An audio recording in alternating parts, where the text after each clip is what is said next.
আপনার যদি খালি পাসপোর্ট থাকে বাংলাদেশের, আর কিচ্ছু দরকার নেই নেপাল আসার জন্য, আর কিচ্ছু না, লিটারেলি কিচ্ছু না। আপনি ঢাকায় ধরেন যদি 5 দিন থাকেন, যদি ঢাকায় খরচ করেন 50,000 টাকা, আপনি সেটা আমার মনে হয় 20,000 টাকা এখানে পারবেন।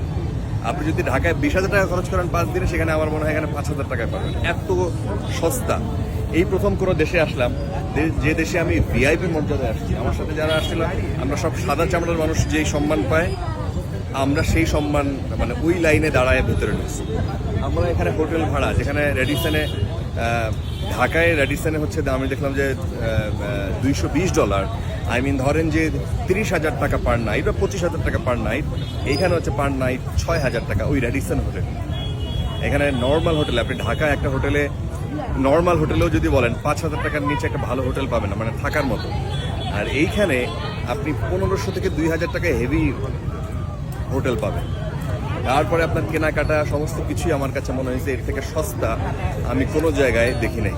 মানে আমার ঢাকার চাইতেও সস্তা, ঢাকার চাইতেও কনভিনিয়েন্ট। এখানকার মানুষ খুব ওয়েলকামিং। আমাদের যেমন আমাদের পাশের দেশ ইন্ডিয়াতে গেলে কেমন যেন নাক ছিটকায় মানুষ আমাদের দেখলে, বাংলাদেশে শুনলে। আর এখানে তারা ওয়েলকাম করে, এখানে তারা আমাকে ধরেন আমাদের যারাই ছিলাম সবাইকে সে রেসপেক্ট দিয়ে ওইভাবে দেখছিল।